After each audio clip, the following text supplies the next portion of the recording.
Yun, pagtingin, pananaw o kuro-kuro ng mga bisita at panauhin o mga anchors o host sa programang ito ay sarili at tanging opinyon at pananaw ng mga nabanggit at hindi opinyon o pananaw ng Aliw Broadcasting Corporation, mga producers o mga namamahala ng Aliw Broadcasting o anumang organisasyon na affiliated sa network at kailanman ay hindi iniendorso ng Aliw Broadcasting Corporation ang mga nabanggit na opinyon at pananaw sa programa.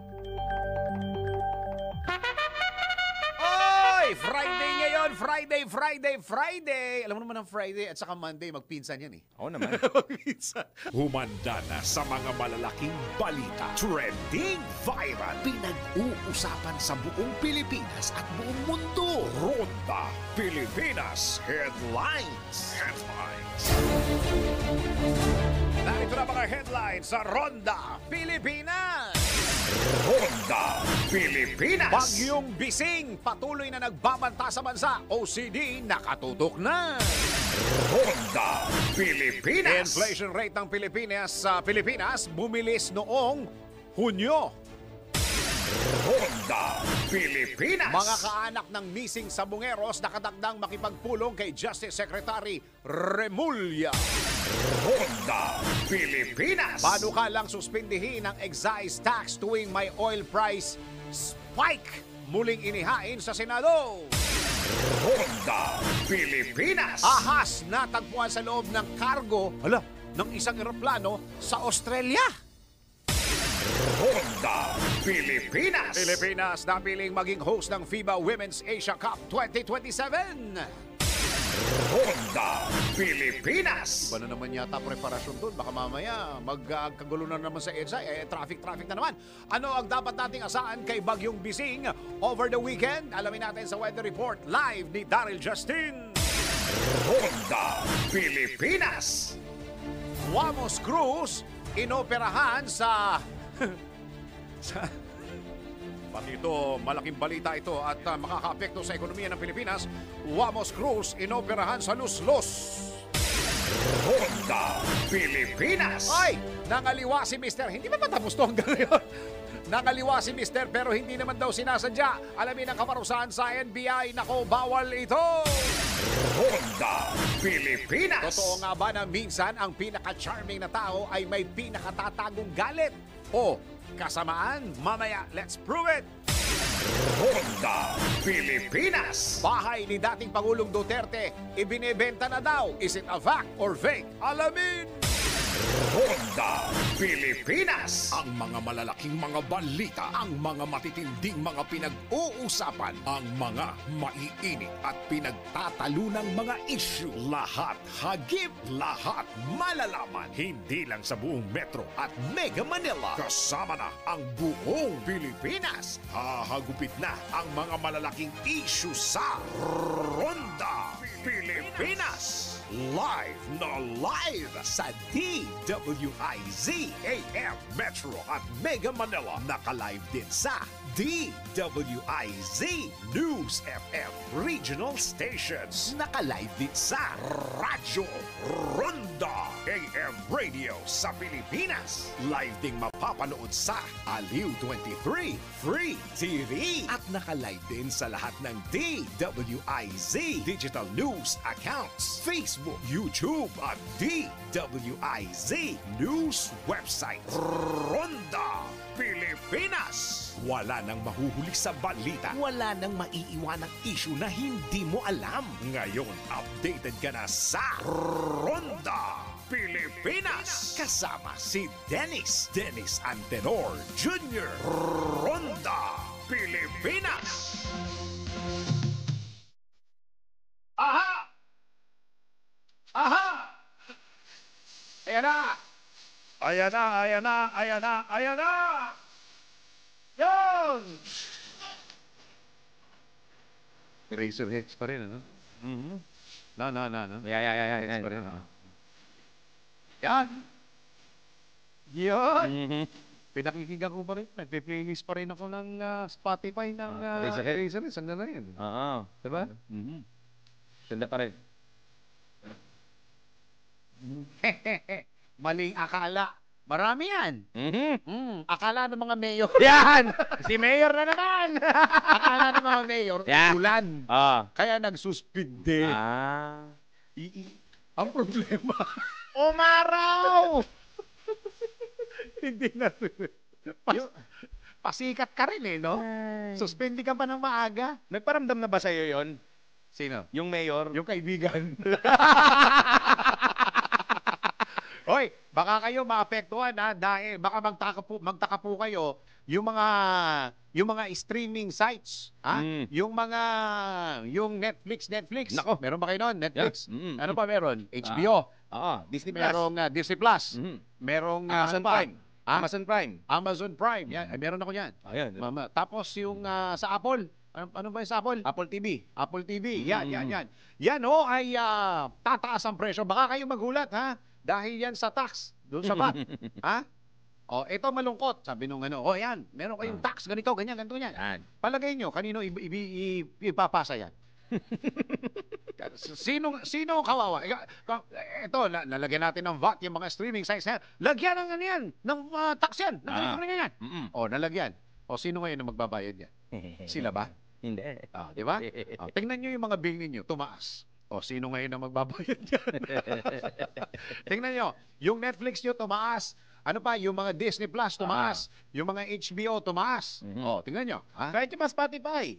Digital Yan, streaming. streaming yan. Ako, tataaso ang presyo ng binabayaran ninyo. Sabi ng mga nagpasa ng batas yan. Kailangan lagyan ng mas mataas na tax yan. O, sino ngayon ang magbabayad ng mataas na tax na yun? Kami. Sa palagay ninyo. Tayo pa rin, di ba? Alam namang i-shoulder nila yan. Di ba? Tayo pa rin ang tatamaan yan. Tayo pa rin. Sino ang pinahirapan nila? Tayo pa rin. Kanino ipapasa dyan? Kanino ipapasa yung dagdag? Sa atin pa rin. Aray ko. Wala. Kanino ipapasa? Wala naman, di ba? Wala. Na. Sa atin na ipapasa yan, di ba? Oo. Kapag medyo nagulat, ito na lang, warning na lang. Huwag na kayo magugulat. Dahil tumaas talaga yan. It's because of the VAT. Exactly. Okay. Ang malungkot lang dyan, sa atin yan. Tayo magbabalikat ng dagdag presyo na yan sa billing. Kaya ka nga nag-streaming kasi ayaw mo na magbayad ng mahal sa sine. Oo nga di ba? Di ba? Trumimple na ang presyo ng sinihan ngayon. Yan ang mahirap. Natuloy na ba yung plano ng Netflix na live TV? Wala pa, no? Wala pa. Wala pa, no? Pero Sa atin nata wala pa. Pero sa ibang bansa meron na. na live na May live Netflix. TV na sila. Yun. Nako. Hay, nako. Magandang araw, Pilipinas. Live na tayo sa DWIZ News Nationwide. And of course, live na rin tayo sa DWIZ News 7 Regional Stations. And of course, sa Radyo Ronda RPN. Sa lahat ng mga ginagawang radyo, ang kanilang mga TV, Aliw Channel 23 at DWIZ News TV. Ayan na. Nagkakamot. Makati. Ayan na. Hindi naman lahat ng Makati kinakamot. Hindi ko lang napansin, naka-live pala ako. Ha? Ayan. Magandang araw, Pilipinas. Ako ang iyong magiging tagapagbalita. Ako si Dennis. Yan! Paning akala! Mayor! Dennis Antenor Jr. Pilipinas. Sa detalye ng mga balita, nakatutok na ang buong puwersa ng Office of the Civil Defense sa tuluyang pagpasok ng Bagyong Bising sa bansa. Ayon kay OCD Officer in Charge Bernardo Alejandro, nakikipag-ugnayan na sila sa iba't ibang ahensya tulad ng Department of Social Welfare and Development o DSWD, Department of the Interior and Local Government, DILG, gayon din sa ilang response agencies tulad ng Armed Forces of the Philippines para bantayan ang bagyo. Ngayong naging bagyo na, nakatutok na rin ang pagmomonitor ng OCD, partikular sa Northern Luzon na posibleng mas tamaan ng mahigpit o ng hagupit ng bagyo.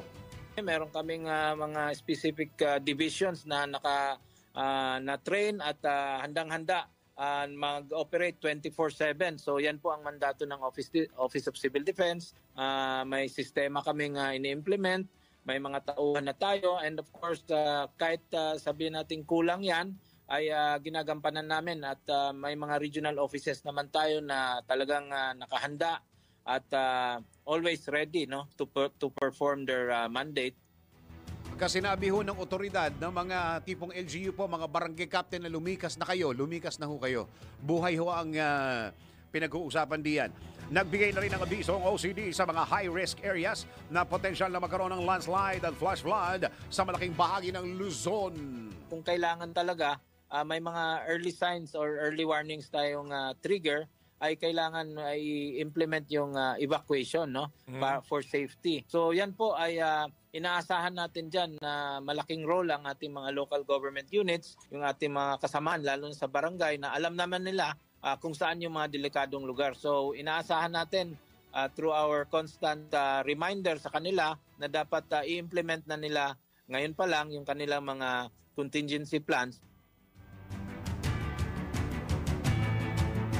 Yan po ang tinig ni... Akala ko dito pumunta yung bagyo. Ako nagulat eh. Akala ko ba mamaya pa? Wait lang. Akala ko pumasok si Bising dyan. Norte alam ko. Yan. Yan po ang tinig ni OCD Officer in Charge Bernardo Alejandro sa panayam ng DWIZ. Ronda Pilipinas. Pumasok! Tumaas! Hindi. Tumaas ang inflation rate ng Pilipinas ng 1.4% noong Hunyo kumpara sa 1.3% noong Mayo. Kabilang sa dahilan ng bahagyang pagbilis muli ng inflation ang mataas na presyo ng damit, household equipment, education services at restaurant services. Maagunitang nakapagtala ng 3.7% inflation rate sa bansa noong Hunyo ng nakaraang taon. Si Dennis Antenor Jr. Ronda Pilipinas. Alam ko may raid. Ikaw nandun naman hinahanap. No? Nagulat ako. Alam ko pumasok. NBI! Si Majo kasama si Angelo. Okay, tagab po tayo ng isang report. Patungkol pa rin ito kay Bising. Posibleng worst case scenario sa epekto ng sama ng panahon. Dapat ng paghandaan ayon po yan sa OCD. Alamin po natin ang report ni Patrol 17. Jopel Pelenyo, Jopel, go! Tuloy-tuloy ang ginagawang pagkilos ng mga kinakulang ahensya ng pamahalaan para masiguro ang kahandaan sa maaring epekto ng sama ng panahon sa Northern Luzon.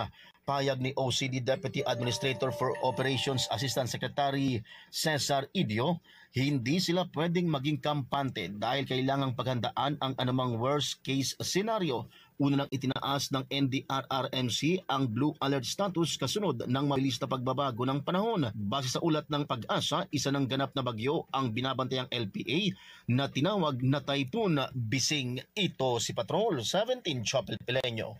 Para sa impilang may todong lakas, DWIZ nagbabalita ng tama, naglilingkod ng tama. Kapag may bagong balita, naka-on air, agad-agad, DWIZ Patrol Report. Alam mo, sa isang regular na programa, Yeah. regular na, kunyari newscast ka, di ba? Yes, For example, yung yung pasada balita, tama. Ronda Pilipinas, Balitang Bayan. Paano mo malalaman kung galit sa iyo yung executive producer mo? Ano bang signs? Paano mo malalaman kung merong tampo sa iyo ang executive producer mo? Ano bang mga signs? Ikaw, matagil ka na sa industriya, so may experience ka. Oh. Madali lang. Madali lang. Pagka kunyari galit sa atin si Ate Juday o kaya si Kuya Drew. Yan. Kunyari, di ba? Merong raid. Sabi mo na may Pogo. Pogo raid, di ba? Kunyari may Pogo. May haba, oh. Ngayon, naglabas ng pangalan. Yung mga nahuling Chinese. Tama. 50 yun.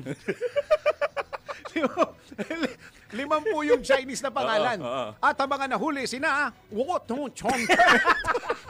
Tapos yung script mo sa item na yun, 2. Magkasunod. At nagpapatuloy po ang listahan si Cho Chang Tue. hindi mo malaman kung ano bang nagawa kong mali. Ano mo pinakamalala dyan? Kung ilalagay ng executive producer mo, Chinese text, o yung text na hindi mo talaga Hindi, nababasa. yung pangalan lang, hirap na hirap ka na eh. Sa bagay. Hirap na hirap ka na dun eh. Okay, alamin na po natin ang ating live weather report.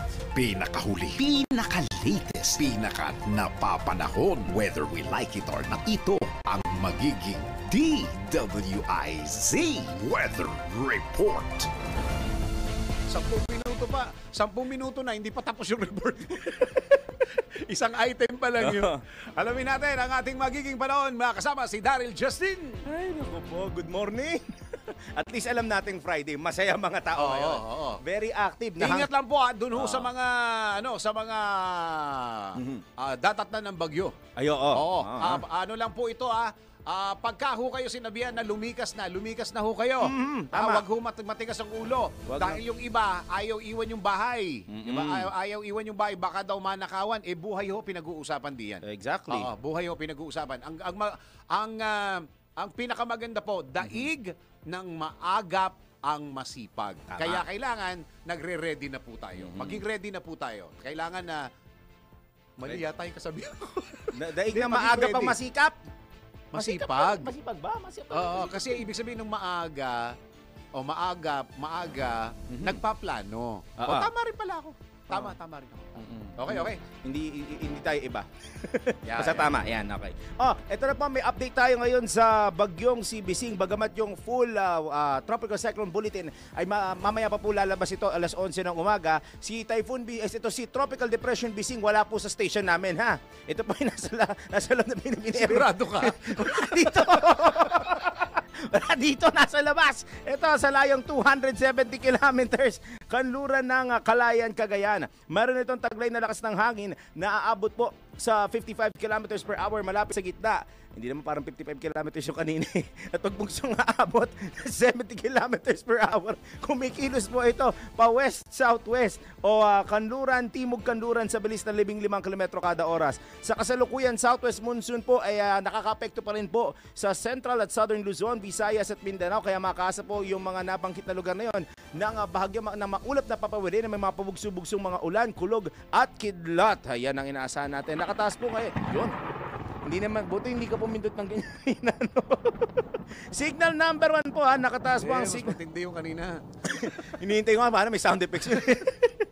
Signal number 1, nakataas po ang signal number 1 ngayon sa ilang bahagi ng Babuyan Islands at ilang bahagi po o sa may northern portion ng Ilocos Norte. Tabayanan na po natin mamaya kung ito yung may update pagdating sa 11 a.m. Tropical Cyclone Bulletin. Sa usaping kilos ng bagyong si Bising o si Tropical Depression na Bising, inaasahan po natin na mamayang gabi o early Saturday morning, ito po ay lalabas ng Philippine Area of Responsibility. Pero ang bad news po dito, over the weekend, kukuha ito ng lakas sa may western section o northwest sa section ng ating bansa. Magiging isang ganap na tropical storm si Bising at pagsapit naman po ng linggo ng hapon o linggo ng gabi, maaring bumalik po o mag-re-enter at mag-U-turn ito sa loob ng Philippine Area of Responsibility at ang mapupuruhan po dito, extreme northern Luzon at ang southern portion po ng Taiwan. Patuloy itong kikilos pa northeast o hilagang silangan hanggang sa makalabas po ito ng Philippine Area of Responsibility Tuesday na madaling araw o Tuesday po ng umaga. Ang dapat po natin asahan na mataas po ang uncertainty, yung hindi kasiguraduhan ng forecast track nito at ang southward shift nito. Pwede pong magresulta sa pagtaas ng wind signal number 2 sa ilang bahagi ng lugar, partikular po sa Batanes at Babuyan. Yan ang babantayan natin sa mga susunod na oras at araw. Sa latest na weather advisory ng Pag-asa, makakaranas po ng heavy to intense rainfall ang Ilocos Norte, Pangasinan, Zambales at Bataan. Asahan po ninyo ang heavy to intense rainfall ngayong araw, habang moderate to heavy rains naman sa malaking bahagi po ng Luzon, kasama na po dyan ng Metro Manila. Yan ang inaasahan natin for today. Pagsapit naman bukas, puro mga moderate to heavy rains na lamang tayo sa may northern section ng North Luzon at western sections ng northern at central Luzon. Mga nabanggit po, pinagdadala pa rin kayo ng payong at kapote, baunin, pero wag ninyong kainin. At wala naman ng babayong naalala ko pa rin yung bumabayo. Ano ba naman yan? Sa atin natin 3-day weather na tayo sa Luzon, kung saan sa Baguio City. Asahan po natin na tomorrow ay magiging maulan, pero Sunday at Monday malalakas na kulog at kidlat. Ay, humina na. Iba na pala yung malakas ngayon, no? Hindi. Tumila na yung 17 to 21 degrees Celsius ang agwat ng temperatura. Very good news naman sa Legazpi City dahil partly cloudy skies and good weather bukas, pero magiging maulan po ang Sunday ninyo at magiging improving weather or good weather tayo by Monday sa may Albay. Sa Naga naman tuloy-tuloy pong pag-ulan hanggang sa Sunday, pero improving and generally fair weather na po tayo pagsapit ng Monday sa 26 hanggang 33 degrees Celsius na agwat po ng temperatura. Sumikat ang araw kaninang 5:32 ng morning. Doon po tumila kilo akong manok at walang pumasok ng biglaan. Yun. Ayun. At. At lulubog ang araw. Ayan. Ay, nakahanap na. May crickets na. Malupit. Very good, very good. 6:30 ng gabi po ang paglubog ng Oy, araw. Mayor, yan ba naririnig mo pagka natutulog ka? Oo. Nagdedire-diretso yung tulog. Ano oras ba tulog ni Mayor muna? Pagka kasi maraming mga events yun. Tama, oo. No? Eh, mga piyesta-piyesta. Oo. Pupunta sa piyesta si Mayor. Oo. Kakain ng lechon. Mm. Tapos minsan, pagka hindi pa siya iniimbitahan, bigla siyang tumatakbo, papasok sa loob ng pintuan ng bahay. Saka madalas yung mga ganyan kasi Oo. hindi nagtatagal yan. Isang minuto, 2 minuto lang yan di ba? Para masabi na, Tapos aalis na. nakisama siya sa community. Saka, ang ano lang, makapunta siya kahit papaano. Presence. Ba't ba tayo nagiging mabait kay Mayor? Hindi, sinabi lang natin yung totoo. Bigyan na natin sa kanya. Oo, Weekend naman eh. Tulog kang mahaba, Mayor. Gising ka Sabado, Linggo, ha? tapos pag Monday, gising ka 12 midnight. Yeah. Monitor. Monitor. Public service. Tama. Public service. Maglingkod kayong tama. Yo. Kaya namin. Yo. Yun. Yan muna aking latest weather report. Whether you like it or not, happy weekend po. Ako po si Daryl Justin. Nagbabalita ng tama, hindi sinusugod sa pinto sa umaga, at naglilingkod ng tama. Pinakahuli, pinaka-latest, pinaka-napapanahon, whether we like it or not, DWIZ Weather Report. Ronda Pilipinas. At, alam nyo ba na yung bahay daw pala ni Pangulong Duterte, binibenta na? Ano ba talaga? Binibenta ba yan o hindi binibenta? Kasi maraming nagsasabi, yung mga anak yata, hindi daw ibinibenta. Pero may mga kumakalat pa rin balita na binibenta. Kung fact or fake, alamin. Bahay ni dating Pangulong Duterte sa Davao City. For sale na. Totoo ba ito o AI-generated photo lang sa social media? Alamin natin kung fact or fake. Alamin mo na kung tama o mali, kung totoo o hindi. Bawalang peke. DWIZ Fact or Fake. Habang nakakulong sa International Criminal Court, si dating Pangulong Rodrigo Duterte, bigla namang uminit ang usap-usapan online noong June 29, 2025 matapos kumalat ang isang litrato sa social media na may karatulang house and lot for sale na nakakabit umano sa gate ng kanilang tahanan sa Doña Luisa Subdivision, Davao City. Ang nag-trending na litrato ay fact. Kinumpirma mismo ni Hanilet Avancenia, ang long-time partner ni Duterte, na totoo ang balita. Aniya, matagal nang walang nakatira sa bahay mula nang maaresto ang dating Pangulo. Nagiging emosyonal umano siya tuwing bumabalik doon at higit pa rito, may pangamba sa seguridad ng kanilang pamilya kaya nais niya itong ibenta. Pero hindi lahat sang-ayon sa desisyong ito. Ayon sa mga ulat, tutol si Vice President Sara Duterte sa pagbebenta ng family home. Pati si Davao City Vice Mayor Baste Duterte ay hindi rin pabor. Sa katunayan, ipinabaklas pa ni Baste ang for sale signage sa harap ng bahay. Sa pagbisita naman ni Davao City 1st District Representative Paulo Duterte sa kanyang ama sa ICC detention cell, ibinunyag niyang hindi raw pumayag ang dating Pangulo na ibenta ang kanilang unang naipundar na bahay. Para sa fact or fake, Angelo Bainyo, nagbabalita ng tama, naglilingkod ng tama. Huwag magpapaloko, huwag magpapagancho, huwag magpapaskam. Bawal! Bawal ang peke. DWIZ Fact or Fake. Ronda Pilipinas. Reminder lang sa lahat ng mga kababayan natin, ha? Huwag pong matakot na magpakonsulta sa tuwing makakaramdam po kayo ng sakit, ha? Dahil may PhilHealth na siguradong aalagaan ang kalusugan mo. Lahat tayo, miyembro at sigurado sa benepisyo. Pumunta lamang sa mga accredited consulta package provider para makapag-avail ng consulta package. At para sa karagdagang impormasyon, bumisita lamang sa kanilang website na www.philhealth.gov.ph at pindutin ang click call icon. Tandaan, dahil Pilipino ka, may PhilHealth ka. Ronda Pilipinas. Yung mga balita at impormasyon sa Ronda Pilipinas, tanggap po tayo ng isang report. PCSO na bahagi ng Disaster Preparedness Kits sa Angono, Rizal. Alamin natin ang report ni Angelo Baino. Angelo, go! Naghatid ng Disaster Preparedness Kits ang Philippine Charity Sweepstakes Office o PCSO sa Barangay Kalayaan, Angono, Rizal. Ito'y bilang bahagi ng kanilang Corporate Social Responsibility Program. Pinangunahan ni PCSO Director Janet Mercado ang pamamahagi kay punong Barangay Analisa, Intalan. Kabilang sa mga ipinamahagi ang 30 emergency go bags, trauma at oxygen kits, handheld radios, search lights, rescue equipment at isang stretcher. Layo ng aktibidad na palakasin ang kahandaan ng komunidad sa oras ng sakuna. Yan ang PCSO, hindi umuurong sa pagtulong. Angelo Baino, nagbabalita ng tama, naglilingkod ng tama. Ronda Pilipinas. At alam nyo ba na ang katumbas ng bawat taya sa Philippine Charity Sweepstakes Office o PCSO ay kawang gawa? Sa bawat ticket mo, siguradong tataas ang ating binabasa. Sa bawat ticket mo, siguradong may matutulong ang Pinoy sa kanilang pangangailangan medikal. Dahil sa PCSO, basta kawang gawa at pagtulong hindi kanila uurungan. Kaya palagi tandaan, ang bawat taya may kawang gawa. Ronda Pilipinas. Hanggang pa tayo ng isa pang report. 19 na gamot na exempted sa VAT, tinukoy na ng pamahalaan. Alamin natin yung mga gamot na yan. Kung meron kang gamot din dito sa babanggitin sa report ni Patrol 13 Gilbert Perdes. Gilbert, go!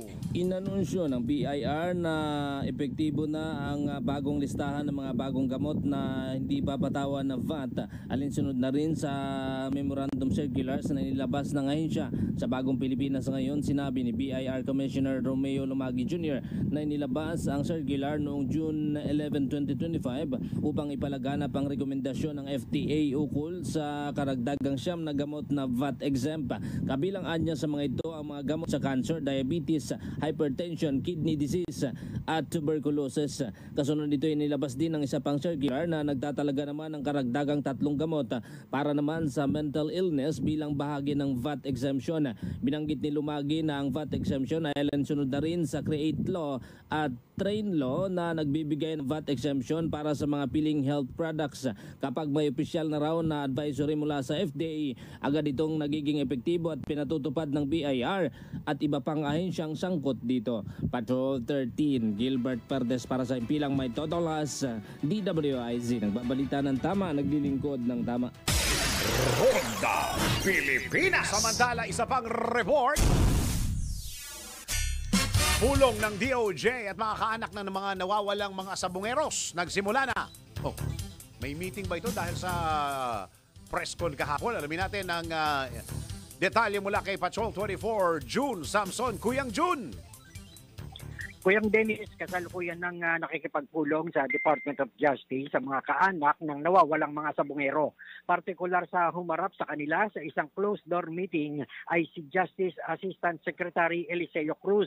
Mula sa 34 na kaanak ng mga biktima ay higit sa 20 lamang ang nakarating dito sa DOJ at sila ay nagmula pa sa magkakaibang lugar o lalawigan. Samantala sa ambush interview bago idaos ang pulong kanina ay sinabi ni Mary Joy Lopez na live-in partner ng nawawalang si Jason Amoroto na nakakita sila ng pag-asa dahil sa paglantad ni Julie Patidongan alias Totoy, kaya labis anya ang kanilang pasasalamat dito. Samantala patuloy na nakaantabay ang mga mamamahayag kaugnay sa update ng isinasagawang pulong. Patrol 24, Kuyang June. Kuyang Dennis. Kaya ba nangyari ang pulong na yan because of the press con kahapon? Ang sinasabi schedule. nito si Mary Joy ay naabisuhan na sila before pa magkaroon ng press conference na pinapapunta sila dito sa DOJ para bigyan sila ng update dun sa pag-usad ng kaso. Kumbaga hihingi lang, parang magbibigay lang ng detalye, update. Oo, kasi sabi ni Mary Joy, nagpabalik-balik daw sila sa Laguna at ang paulit-ulit lang na sinasabi, may lumantad na testigo. Kaya kahapon, nung napanood daw nila yung press conference, nakakita sila ng pag-asa.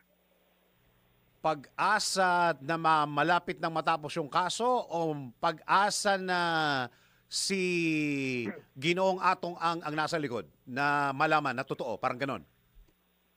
Nakakita sila ng pag-asa na tutuloy-tuloy na yung pag-usad ditong kaso. Kasi 4 na taon na, Kuyang June. Yun nga sinasabi nila ay 4 na taon na raw silang nagdudusa. Masakit man sabihin, pero kahit daw sana bangkay na lang, ma-recover man lamang. Yan ang problema natin dyan kasi wala tayong bangkay na pinag-uusapan. Yan ang problema dyan, Kuyang Jun. Yun nga sabi nila, kung 4 na taon nang nawawala, medyo nawawala na sila ng pag-asa na makitang buhay pa yung kanilang kaanak. Kaya nga ang kanilang hinihiling, sana raw kahit yung bangkay man lamang, masakit nga sabihin, sana raw ma-recover naman para magkaroon naman ng decenteng living kung sakaling patay na nga yung kanilang mga hinahanap. Oo. May press con ba mamaya pagkatapos ng pulong nila? Walang binabanggit ang DOJ na magkakaroon ng press conference, pero kaming mga mamamahayag, mga cameraman, mga photog, mga reporter, nakaantabay dito sa may bakuran ng DOJ at umaasa kami na pagbaba ng mga kaanak ng mga nawawalang biktima o ng mga sabongero ay baka magpa-ambush interview sila at sa kanila tayo makakakuha kung ano yung mga napag-usapan dito sa nagpapatuloy na closed door meeting. Oo, siguro pagka nagkaroon ng pagkakataon na Kuyang Jun, ang tanong mo siguro, ang pakitanong lang siguro, ano nararamdaman nila na ito pala'y tumakbong mayor at natalo at binigyan ni Mr. Atong ang umano ng parang 12 million pesos. Tapos yan pala kumandidato. Parang ang tingin ko kahapon, parang naging powerful si alias Totoy. Di ba kahapon sa mga isiniwala sa presscon? Si alias Totoy ay naging farm manager sa lahat ng farm ni Atong Ang. At eventually ay naging chief security ni Atong Ang. At kumpare pa niya, inaanak ni Atong Ang, yung anak ni Julie Patidongan alias Totoy. At itong si Totoy nga ay tumakbo pang alkalde sa Surigao del Sur at nangihingi umano ng campaign donation kay Atong Ang at binigyan naman ni Atong ng 12 million pesos. Tapos yung parang settlement para i-recant yung sinabi, humihingi ng 300 million at pupunta sa ibang bansa. Siguro tingnan mo kung ano yung baka kasi bago sa kanila to o alam na nila to. Gusto ko lang malaman kung ano yung reaksyon nila nung nalaman nila yung mga impormasyon na ganyan, Kuyang. Kanina personal kong nakausap itong si Mary Joy Lopez. Ang sa tingin ko sa kanya, blanco sila Parang nagkakaroon pa sila ng pagkalito. Hindi nila lubos na naunawaan kung ano na yung update o pag-usad ng kaso. Basta ang sinasabi lang nila, sana'y makukuha lang namin yung hustisya. Yun lang lagi niyang sinasabi. Kasi ang naririnig lang nila yung side lagi ni Totoy. Ito ngayon, may side na ngayon si Atong Ang through the press con yesterday, di ba? Tama yun. At tinanong ko nga siya kanina, anong masasabi nyo kung napanood niyo ba yung press conference kahapon? Napanood naman daw nila. At ang sinasabi nila, mas naniniwala sila doon sa pahayag ni Totoy kumpara doon sa pahayag ni Atong Ang. Yun. Okay, sige. So kung ano na lang, ano ang magiging outcome nung pagpupulong mamaya at kung merong press con o wala. Ano, Kuyang? Yan na, Kuyang Dennis, yung ating inaantabayan dito, inaasahan na baka abutin pa raw ng alas 12 itong pulong balitaan, itong pakikipagpulong dahil inaantabayan pa. Habang kausap sila ngayon ni Asset Eliseo Cruz, ay inaantabayan pa nila yung pagdating ni Justice Secretary Christine Remulla na ngayon ay dumadalo naman sa isang event sa Bucor. At pagdating mamaya ay baka humabol pa raw doon sa pulong. Ayan ang ating antabayanan para makausap natin, ma-ambush interview itong mga naghahanap ng hustisya. Okay, maraming salamat, Kuyang. Patrol 24, June Samson, para sa impilang may todong lakas, DWIZ, nagbabalita ng tama, naglilingkod ng tama. Ronda Pilipinas! Samantala, isa pa pong report. Mga pharma companies at botika maigpit na babantayan ng pamahalaan upang matiyak na nasusunod ang VAT exemption sa 19 na gamot. Alamin natin ang report ni Patrol 13 Gilbert Verdes. Gilbert, go! Paigtingin pa ng pamahalaan ang monitoring at auditing sa mga pharmaceutical companies at mga botika upang masigurong nasusunod ang VAT exemption sa karagdagang 9 na gamot. Sa Bagong Pilipinas ngayon, sinabi ni BIR Commissioner Romeo Lumagi Jr. na sakop ng exemption na ito ang mga gamot para sa cancer, diabetes, diabetes, hypertension, kidney disease at TB, habang may hiwalay ding circular ang ahensya na nag-aatas naman ng exemption para sa karagdagang 3 gamot na may kinalaman sa mental illness. Paliwanag ng opisyal, ang VAT exemption ay alinsunod na rin sa itinatakda ng CREATE Law at TRAIN Law na nagbibigay nga ng VAT exemption para sa ilang mga piling health products. Dahil naman sa exemption na ito, ayon kay Lumagi, inaasahang bababa ang presyo ng mga nabanggit na gamot ng hanggang 12%. Patrol 13, Gilbert Perdes para sa Himpilang May Totong Las, DWIZ. Nagbabalita ng tama, naglilingkod ng tama. Ronda Pilipinas. Isa pa pong report. Panukalang otomatikong suspensyon ng excise tax sa langis kapag sobrang taas na ng presyo nito. Binuhay sa Senado. Alamin natin ang report ni Patrol 19, Sally Ortega Bueno at Sally, go! Binuhay sa Senado ang panukalang batas na nagsusulong na isuspindi ang buwis sa petrolyo kapag tumaas ng husto ang presyo nito. Sa inihaing panukalang batas ni Senator J.V. Ejercito, otomatikong sususpindihin ang excise tax ng produktong petrolyo kapag lumampas sa $80 ang presyo ng kada barilis nito sa world market. Sa ngayon, ayon kay Ejercito, 10 piso ang excise tax ng kada litro ng gasolina, 6 na piso sa diesel at 3 piso sa kerosene. Sa umiiral na Tax Reform for Acceleration and Inclusion o TRAIN Law, pwedeng irekomenda ng Department of Finance ang suspension lamang ng pagtataas ng excise tax at hindi kasama sa kapangyarihan nito ang pagpapasuspinde sa mismong pagpapataw ng buwis. Sa umiiral din at TRAIN Law, maaaring magbigay ang gobyerno ng fuel subsidy sa mga public utility vehicle drivers at operators o PUV drivers at operators, pati sa mga magsasaka at mangisda kapag umabot ang presyo ng petrolyo sa $80 kada bariles. Iginiit ni Senator Ejercito na malaking tulong ito sa sektor ng transportasyon at agrikultura, pero mas magiging malaking tulong sa kanila at sa lahat ng sektor ang suspensyon ng mga laking excise tax dahil agad na mababawasan ang presyo ng petrolyo. Ito sa Patrol 19, Sally Ortega Bueno para sa Himpilang Metodong Lakas sa DWIC. Nagbabalita ng tama, naglilingkod ng tama. Ronda Pilipinas. Isa pang report. Abang ng mga mangingisda sa ekonomiya ng bansa muli kinilala ni Pangulong Marcos. Alamin natin report ni Patrol 13, Gilbert Perdes. Gilbert, go! Muling kinilala ni Pangulong Ferdinand Marcos Jr. ang ambag ng mga nasa fishing industry sa tulong na ginagawa nito hindi lamang sa food security ng bansa kundi pati na rin sa aspeto ng ekonomiya. Sa harap ng mga mangingisda sa General Santos Fish Port Complex, nagpaabot ng kanyang pasasalamat ang Pangulo dahil sa pagpapakain sa buong Pilipinas, gayon din naman sa pag-export ng mga yamang dagat ng Pilipinas. Nakakatuwa daw ayon sa Pangulo na nakakarating ang mga ini-export na isda ng bansa maging sa Amerika na anyay malaking ambag sa magandang ekonomiyang sinisikap na maabot ng Pilipinas.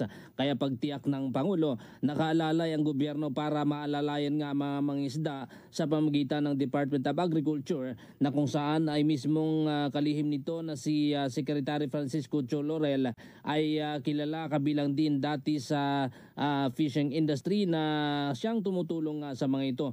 Bubuhayin daw ng pamahalaan ang industriya ng pangingisda kasabay ng pagsasabing mahalaga sa diet ng mga Pinoy ang isda. Patrol 13, Gilbert Perdes para sa Himpilang May Totong Las, DWIZ. Nagbabalita ng tama, naglilingkod ng tama. Kapag may bagong balita, naka-on air, agad-agad, DWIZ Patrol Report. Pilipinas, ang ating oras. 14 na minuto pa bago mag-11 ng morning. Sale! Alert! Alert! Alert!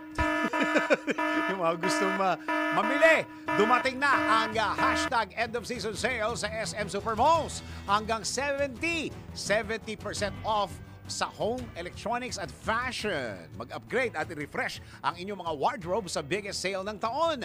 Ang hashtag end of season sale at SM ay nagsimula noong June 27 hanggang July 6 sa SM Malls. Nationwide po yan, ha? Kaya sugod na po sa lahat ng SM. Ronda Pilipinas. Isa pa pong report. Marco Boss Admin magtatayo ng mga dagdag na cold storage facilities at ice plant sa bansa. Alamin natin ang report ni Patrol 13 Gilbert Verdes. Gilbert, go! Siniguro ngayon ni Pangulong Ferdinand Marcos Jr. na magtatayo ang pamahalaan ng mga dagdag na fish at agricultural ports, gayon din ng mga cold storage at ice plant sa bansa. Ito ang tiniyak ng Pangulo sa ginawang pangamusta nito sa mga mangingisda sa General Santos City. Ayon sa Pangulo, sa pamamagitan ng pagtatayo ng mga dagdag pang fish at agri-ports ay mababawasan ang transport cost ng mga mangingisda at magsasaka. Binigyan din ng Pangulo na sa kabilang banda rin ay magkakaroon ng mga dagdag na cold storage facilities at dito'y matitiyak na mapapanatiling sariwa at maganda ang kalidad ng mga isdang nahuhuli ng ating mga mangingisda. Isusulong din ng Pangulo ang pagkakaroon ng mga ice plant para sa mabilis na akses sa kailangang yelo ng mga malilit na bagsakan ng isda. Pakinabangan daw ito ng mga isdang lalaot upang manatiling sariwa ang mga huli nilang lamang dagat. Patrol 13, Gilbert Verdes para sa Himpilang May Totolas, DWIZ. Nagbabalita ng tama, naglilingkod ng tama. Kapag may bagong balita, naka-on air, agad-agad, DWIZ Patrol Report. Sa balitang sports naman, Pilipinas napiling maging host ng FIBA Women's Asia Cup 2027. Sigurado ba to? Naku po. Alamin natin sports news mula kay Ian Articona.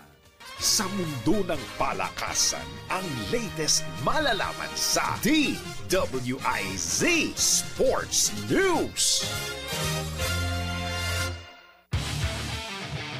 Itinanghal na host ng FIBA Women's Asia Cup 2027 ang Pilipinas. Ito'y ayon kay FIBA Executive Director Asia Mr. Hagop Kajerian na nakikita nila ang malakas na basketball culture sa Pilipinas at sadyang tamang-tama ang hosting upang higit na itaguyod ang women's basketball sa buong Asia. Sa kasalukuyan nasa Hong Kong ang Gilas Women para sa 2025 William Jones Cup bilang bahagi ng paghahanda nila para sa 2025 Asia Cup sa Shenzhen, China mula Hulyo 13 hanggang 20. Kasama sa kanilang group ang number 2 Australia, number 9 Japan at number 54 Lebanon. Bilang preview ng mga paparating na laban, nakuha na ng Gilas Women ang kanilang unang panalo kontra Thailand sa Jones Cup pagkatapos ng pagbagsak sa Chinese Taipei opener. At yan ang aking sports news. Ian Articona, nagbabalit ng tama, naglilingkod ng tama. Arena Plus. Sama-sama sa Arena. Download Arena Plus app now on App Store or visit arenaplus.ph.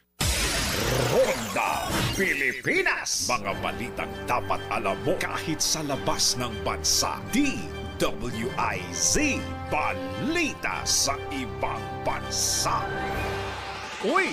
Delayed ang isang flight sa Australia matapos matagpuan ng isang ahas. Ha? Ahas sa loob ng cargo nito. Ayon kay snake catcher, ayon sa snake catcher na si Mark Pelly, ang sabi niya, ahas ka! Ahas ka! Nakita ang isang green tea tree snake na may 2 talampakan ng haba habang sakay ng ang mga pasahero ng eroplano. Inabot ng 2 oras ang pagkakaantala sa Virgin Australia Flight VA337 mula Melbourne patungong Brisbane. Kasalukuyang nasa kustodiya ng isang veterinaryong taga Melbourne ng ahas habang naghahanap ng lisensyadong tagapag-alaga nito. At nung nakita ito, ang sabi nung nakakita, ahas ka! Ahas ka!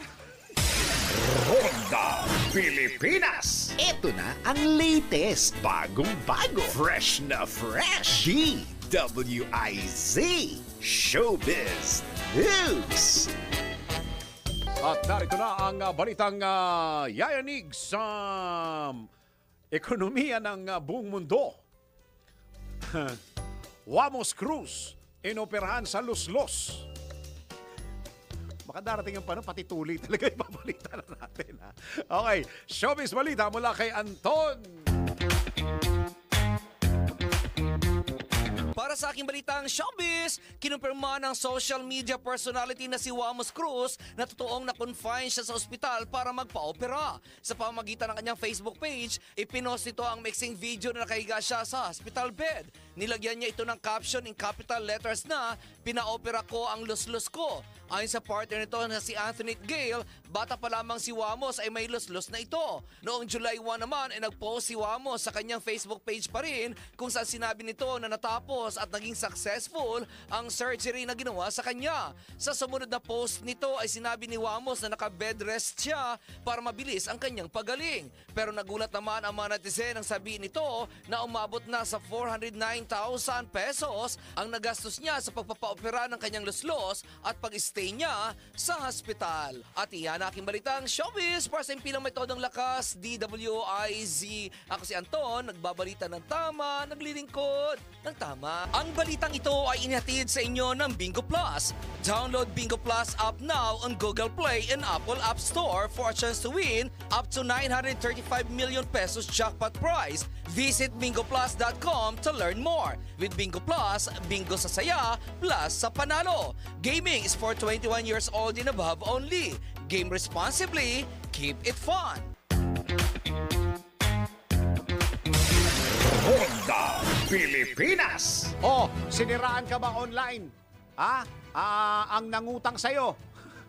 Siniraan online ang nangutang sa'yo na hindi nakapagbayad. Utang na naman ang ating pag-uusapan. Alamin kung may kaparusahan sa NBI. Naku, bawal ito. Alamin kung bawal o hindi. Dahil kung di mo alam to, kaso ang kakaharapin mo sa NBI. Nako, bawal ito.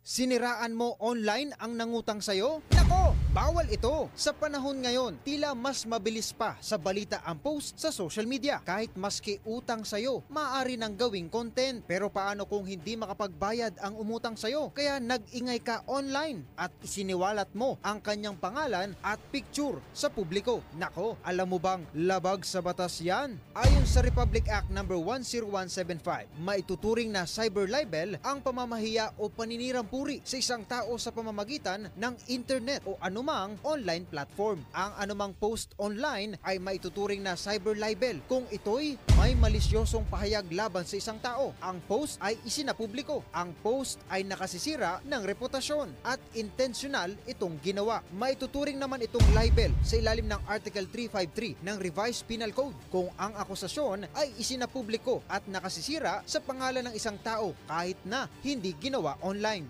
Ang sinumang lumabag ay maaaring mabilanggo ng mula 6 na buwan at 1 araw hanggang 4 na taon at 2 buwan o magmulta mula 40,000 piso hanggang 1,200,000 piso. Ayon sa batas, mas mainam na gumawa ng demand letter na naglalaman ng petsa kung kailan babayaran ang utang. Kung walang tugon, maaaring maghain ng kaso gamit ang small claims kung ang utang ay mas mababa ng 1,000,000 piso at civil case naman kung higit sa 1,000,000 piso. Ang hustisya ay hindi hinahanap sa pamamagitan ng likes, shares at comments. Maningil ng utang gamit ang tamang proseso para hindi ka masabihan ng, nako, bawal ito. Ronda Pilipinas. At totoo nga ba na minsan ang pinaka-charming na tao ay may pinakatatagong galit o kasamaan? Let's prove it. Talikod ng kaakit-akit ng ngiti at magiliw na pakikitungo, nagkukubli ang Dark Triad, kombinasyon ng narcissism, Machiavellianism at psychopathy. Madalas gamitin ng mga individual na ito ang kanilang charm para manipulahin at kontrolin ng iba pa sa sariling kapakinabangan. Totoo ba ito? Tara, let's prove it! Bago maniwala sa mga claim-claim na yan, patunayan na yan sa Let's Prove It! Ayon kay Dr. Paulus at Dr. Williams, ang Dark Triad ay binubuo ng 3 negatibong personalidad: narcissism, labis na pagpapahalaga sa sarili at kakulangan sa empathy; Machiavellianism, manipulative at walang pakialam sa moralidad; at psychopathy, kawalan ng konsensya, pagiging impulsive at emotional detachment. Ayon naman sa The Guardian na ang dark empaths o mga taong may kakayahang umunawa sa damdamin ng iba, ngunit ginagamit ito upang manipulahin at kontrolin ng kanilang kapwa. Ang mga taong may Dark Triad traits ay madalas nagpapakita ng labis na charm at karisma para makuha ang tiwala ng iba. Ngunit madalas itong ginagamit para manipulahin at kontrolin ang kanilang partner. Hindi lahat ng charming ay tunay na mabuti. Ang sobra-sobrang karisma ay maaring maskara ng masamang intensyon. Mahalaga ang pagiging maingat at mapanuri sa mga taong sobrang charming, lalo na kung may senyales ng manipulasyon at kakulangan sa empatiya. pamilya. Kaya payo ng mga eksperto, dapat pagtuunan ng pansin ang tunay na malasakit, empathy at integrity sa pakikitungo sa iba. Ronda Pilipinas. At bago tayo magpaalam, tayo muna magpatamang quote of the day. Ang tunay na lakas ay yung hindi sabi ka na, hindi sumusuko. Pag napagod kayo, magpahinga kayo, huwag kayong sumuko. At tulad nito, ito sumuko ito eh. Nag-live eh. Happy birthday kay Ralph de la Cruz ng DWIZ and Aliwa Sokmed. Ayan, stop po natin yan. Happy birthday. At yan ang kabuuan ng mga balitang at impormasyon sa Ronda Pilipinas at Taybanan at Tabayanan.